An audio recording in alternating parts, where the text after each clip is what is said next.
Just in, Princess Leonor's Denmark wedding will rewrite royal history. Madrid. A city draped in silence, yet trembling beneath the surface. Cameras are flashing, hearts are racing, and an entire nation stands still.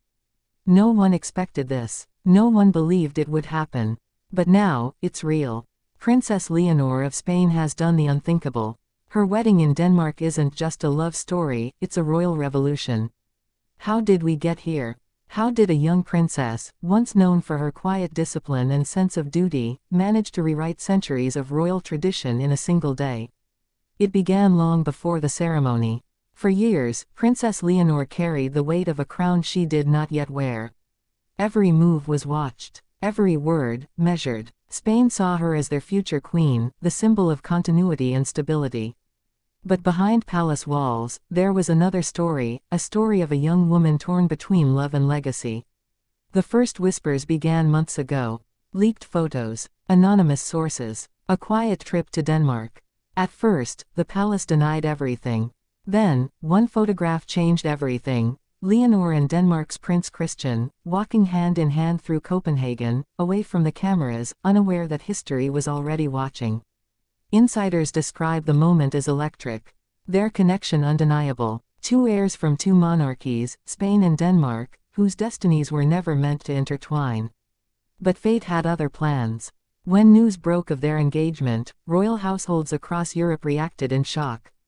The Spanish monarchy had always been conservative in its alliances. The Danish royals, equally cautious. But Leonor's choice shattered that silence. Her wedding to Prince Christian wasn't arranged, negotiated, or politically crafted. It was chosen, from the heart.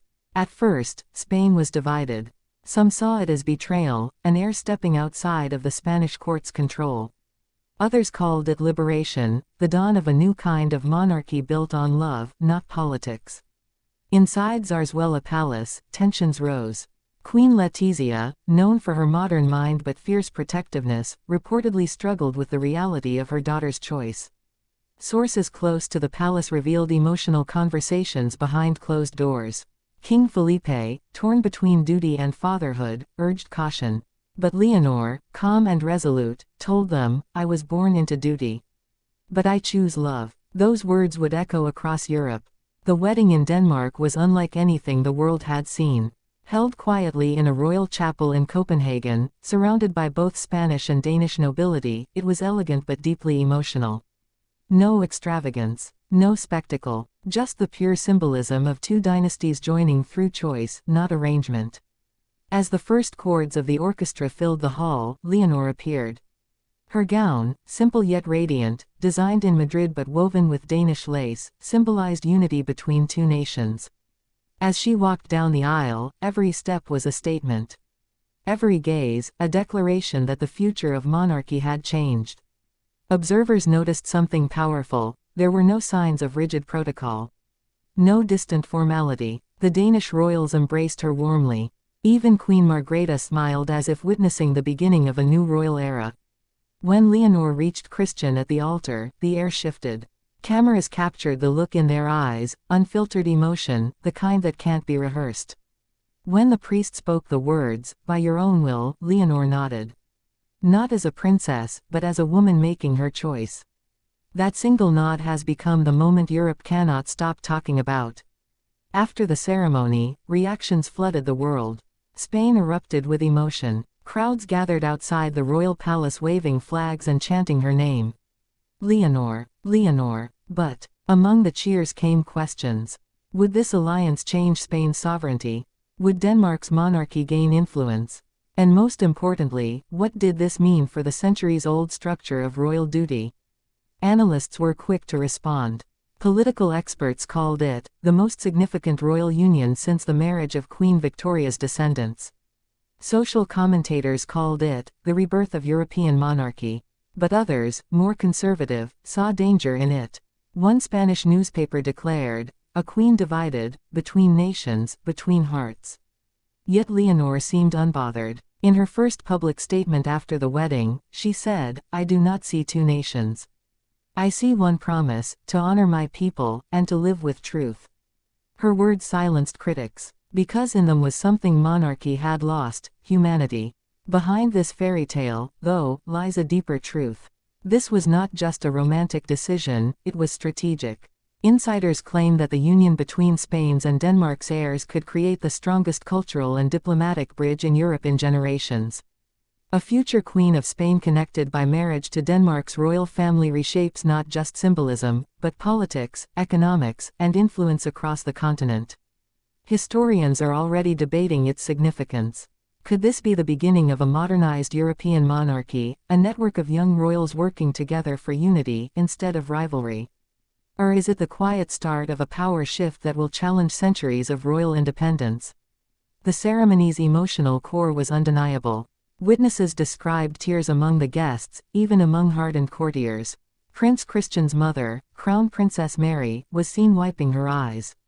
Queen Letizia, too, was visibly emotional, a rare public display from the usually composed queen.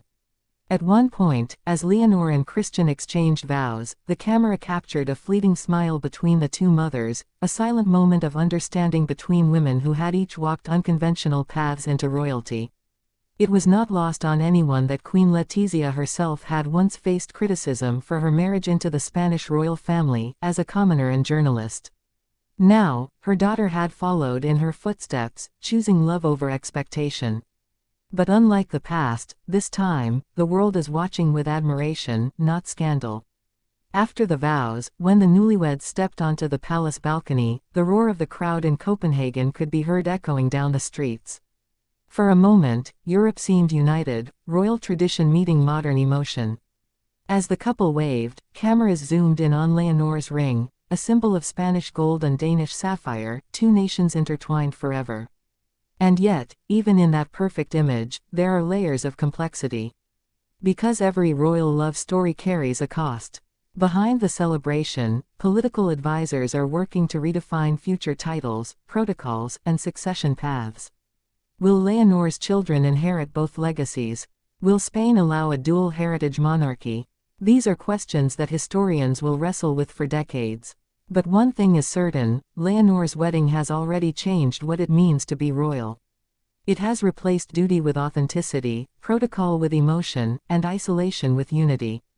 It has reminded the world that beneath the crowns, they are human, capable of love, risk, and transformation. As night fell over Copenhagen, the royal reception was described as magical. The Danish palace ballroom shimmered with candlelight. Guests from all over Europe danced, laughed, and toasted to a new chapter. The speeches were heartfelt. Prince Christian spoke of Leonor as his greatest courage, while King Felipe toasted, to the daughter who taught us all that tradition must grow, not crumble. Those words, simple yet profound, captured the moment perfectly.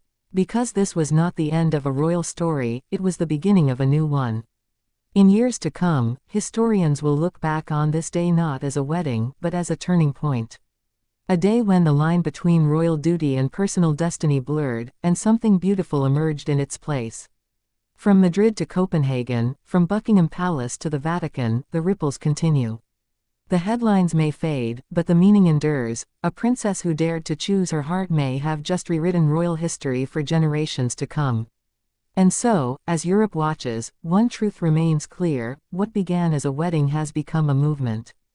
Princess Leonor didn't just unite two nations. She united the past with the future. And that, more than anything, is how history is rewritten.